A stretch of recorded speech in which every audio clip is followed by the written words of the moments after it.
Hey there, it's Mathia Ford with Wildcat Brand Management, and today I want to talk about product development ideas for your Amazon business or your private label brand. So when you want to create a new physical product, the first question you should ask is, what about the problems that you're trying to solve? So it's much easier to sell a solution to a problem than it is a product. So when you're thinking about how you're going to address the audience and the things they're looking for, you're looking for solutions to problems. So what kind of problems can you solve?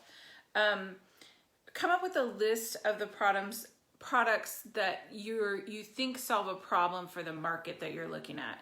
And when you're doing that, what you want to do is, even if you have a product, look at what your customers are giving you feedback about, how to change it. Look at other things that are related. So I'm going to go through a list of kind of questions and answers, questions to answer to get some ideas for how to create your next product.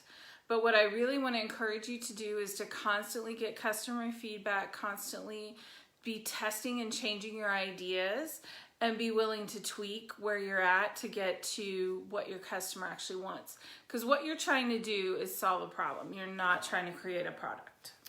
So once you kind of know what you're gonna do, once you have an idea of what kind of problem you're gonna solve, go out there and look at what else is out there. So you're gonna go to Amazon, you're gonna go to Walmart, you're gonna go in forums and groups, you're gonna go on Facebook groups, go to Reddit, all to try to find out who has already solved this problem. And then you're gonna look at what they've done to solve it, and you're gonna really see what you can do to improve that. So there's nothing wrong with looking at a competitor's product and then making improvements to it. It happens all the time.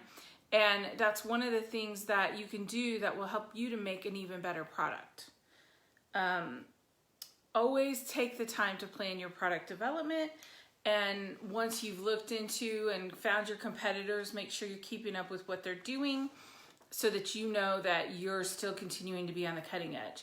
I'm not telling you to copy a product. I'm telling you to take a product that they've made and look at it, how you can improve it.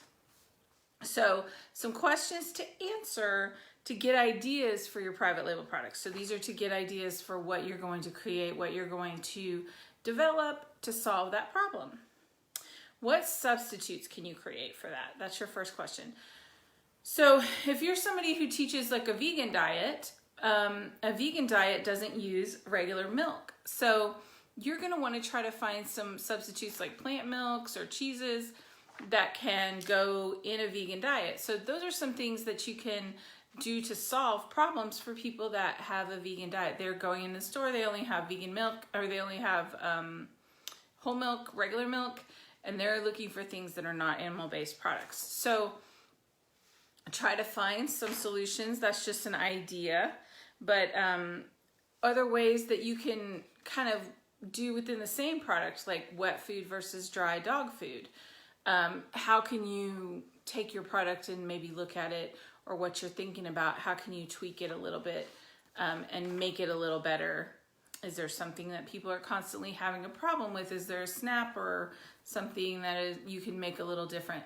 But how can you make a substitute for a product if you have a new solution? Number two, what solutions can you combine to make it more valuable? So are there two products that you are considering that you can put together that people commonly put together? You can go to Amazon and look at those products, and then if you go down below, it kind of said this frequently bought together, and that's going to tell you, hey, these items are usually put together. That's an idea to put together. That's also called bundling. But these are ways you can look at what goes together to add more value. So maybe you can get a lower cost, especially on Amazon. You might have a lower fulfillment cost to do that. Or you may be able to combine the two products, get a higher price, but a lower fulfillment cost. So you're always looking at your costs. How can this solution be adapted to work for more things? For example, if you sell an ebook with a text-based, ebooks are text-based even though they're online, how can you adapt it to work in another way? Like, can you make an Audible book? Can you make a slideshow? Can you make a training course? how can it be adapted? How can you grow it and build it? So if there's something people are looking for and you're thinking of a little bit of a way to tweak it, think about how you can improve that, and always looking at those reviews that people are giving for the product saying, man, I really wish it had this, or man, I really wish it did this. You can make those incremental changes and make those improvements and sell your product. If it's a physical product, can you make something that goes with it that would be training? That's a way you can add things together, but you can also incrementally improve that product. Next one, how can the solution be used for other reasons? So if you have, for example, if you had, maybe you sold tile. That's not something you necessarily sell on Amazon, but maybe you sold tile. If there's something that people can use tile for outside of that, maybe they make art with tile. Maybe they break it up and make it into designs. There's ways that you can sell that tile now that are maybe a little different. Paint, or maybe they use paint for one thing and then you can use it for another way. I'm trying to think of other things. Maybe there's like a scarf. Say you have a scarf and neck scarf. People can also wear that as a headscarf. They could wear it as a belt. They can wear it as on their coat. You know, all different ways. What other ways can people use this product so that then you're finding all the keywords not only, and you're putting them all in your listing, but you're also seeing how much bigger the market is at that point. Instead of just thinking it's a market for a scarf, it's now a market for 5 different ways to wear a scarf.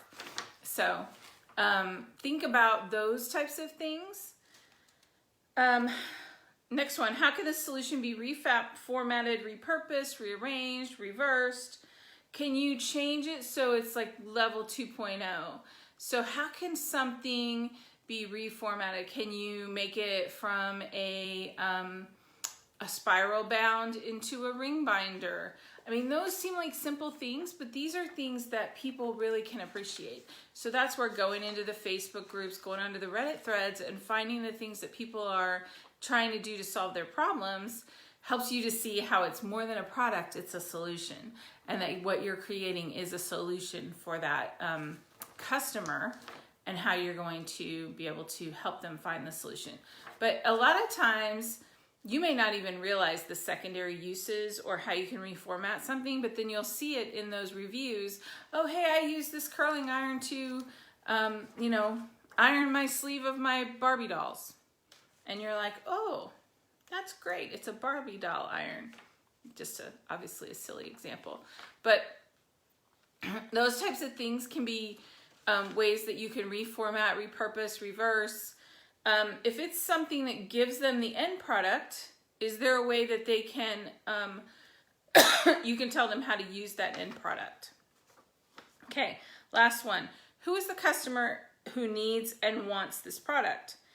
You need to think deeply about this person that's going to be using this product. So all the ways you've thought of how it can be reused, repurposed, redesigned, changed into text and audio and combined together, you're still at the bottom, at the end of the day, looking at who wants and needs this product, and you're going to try to describe them in great detail and what their day is like and how they're working, because those types of things give you clues not only to what you need to do to solve, but number 2, it allows you to speak their language. When you talk to somebody who may be working on building a business, you're talking about people who maybe are going to work 9 to 5, they're driving 1 hour each way to work, they're coming home, they're staying up late, they're getting up early, they're working on the weekends, they're not taking vacations. When you think through all those things, you can describe a scenario for them that helps them to understand how your product solves their problem. So if you're talking about clothespins, for example, that can also be repurposed into craft projects, you're talking to busy moms. And busy moms, if you can describe them and what their day's like and how they, need to be able to not only do their laundry and get some things hung up, but they also need to be able to have something for the kids to do. Those types of things can really help you to understand what you're selling and how you're going to sell it, because you really need to think through to your end consumer. So once you've brainstormed and come up with new product ideas. I don't want you to run out and make the product. I want you to maybe make a prototype, make a couple examples. That's going to make it a little more expensive, but you'd rather kind of find your mistakes early on with a prototype instead of spending a lot of money and then realizing there's something about the way it works that doesn't work quite right. So you're going to want to go into those Reddit groups, into those Facebook groups, see your customers, send them emails. You're going to check and see if they can test it out. You're going to send them pictures. You're going to show them kind of what you're developing. And at this point you might think, oh, I don't want to show my competitors. You're not going into groups of other sellers.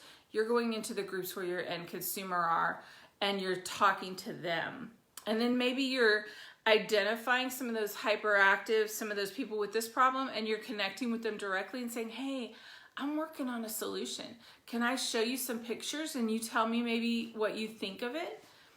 Getting that feedback is critical. If it takes another month, it's okay. Because those people that are, those hyper, that you find in the groups that are really working, those people can really help you promote your new product too, because once they get it, then they're going to tell everybody about it because it solves their problem. You can build, so when you're building a new product, you can think, well, I want to make a brand new product that nobody's ever heard of, or you could think of, I want to make something so super great and so many levels above where the current product is. But let me give you an example. If you, it's been a really long time, but obviously I'm talking to you today on a cell phone. And when cell phones first started, they were really car phones. They had to be connected to your car. You had to have an antenna on your car. And incrementally over the years, I mean, I don't know how many years, but it's been a long time. It's been more than 20 years that they've been evolving, but they evolved incrementally, and just a little bit of change at a time. Maybe they updated the battery, maybe they updated the processor, they added new features. Over time, next thing you know, it's a supercomputer in your pocket. But way back when it was a phone connected to your car with an antenna, nobody saw that you'd be using your phone to do Facebook Live videos. So I want to remind you of incremental change. And I think as long as you're always trying to make improvements, incrementally change, then you're in a good space. And you don't need to make those huge leaps. There will be times maybe that you'll make those huge leaps where you'll see the gap, but that's only once you've really gotten to know your customers, once you've really gotten connected with your customers and they are telling you and giving you feedback and talking to you, then you could see, oh, this is a huge gap that isn't being filled at all, and I can make a solution for that. But I encourage you to start with the small things and find that market that you want to create a solution for. Create that solution, incrementally evolve it, make it a little better, and then keep working towards the next steps. Build that loyal audience. So if you're selling on Amazon or you want to sell on Amazon, you need a brand consultant or somebody who is a trusted partner.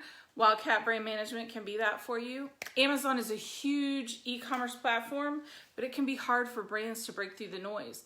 At Wildcat Brand Management, we run your Amazon business from A to Z so that you can get back to making money and you can be more profitable with your sales. So thanks for today, and we'll talk to you soon.